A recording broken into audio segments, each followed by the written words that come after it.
తెలంగాణలో కోర్టులకు బాంబు బెదిరింపులు వచ్చాయి. తెలంగాణ హైకోర్టు నాంపల్లి సిబిఐ కోర్టుకు బాంబు బెదిరింపులు రావడంతో బాంబ్ స్క్వాడ్ తనిఖీలు చేపట్టింది.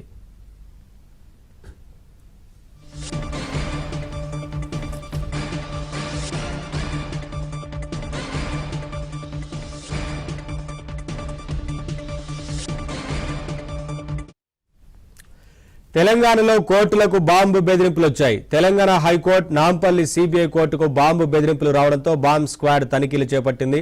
అప్డేట్స్ మా క్రైమ్ కరెస్పాండెంట్ ప్రవీణ్ అడిగి తెలుసుకుందాం. ప్రవీణ్, బాంబ్ స్క్వాడ్ తనిఖీలు చేస్తున్నట్లు తెలుస్తా ఉంది కదా, ఏంటి వివరాలు? వరుసగా కోర్టులను టార్గెట్ గా చేసుకుని గుర్తు తెలియనటువంటి వ్యక్తులు బాంబు బెదిరింపు పేరుతోటి ఈమెయిల్స్ చేస్తున్నారు. అయితే గత 4 రోజుల క్రితం మనం చూసాం నాంపల్లి కోర్టులో బాంబు పెట్టామంటూ కూడా ఒక మెయిల్ రావడంతో అప్రమత్తమయ్యి తనిఖీలు చేసినటువంటి పరిస్థితి. తాజాగా మరోసారి తెలంగాణ హైకోర్టుతో పాటు నాంపల్లి కోర్టుకు కూడా బాంబు బెదిరింపులు రావడంతో dog squad and bomb squad తోటి ముమ్మర తనిఖీలు చేస్తున్నటువంటి పరిస్థితి కనపడుతుంది. మనం చూసాం గత 2-3 నెలల నుంచి కూడా కోర్టులను టార్గెట్ గా చేసుకొని అజ్ఞాత వ్యక్తులు ఈ మెయిల్స్ కూడా పంపుతున్నారు. అయితే ముఖ్యంగా చెన్నై నుంచి ఈ మెయిల్స్ అన్ని కూడా ఆపరేట్ అవుతున్నట్లు ప్రాథమిక అంచనా కూడా రావడం జరిగింది.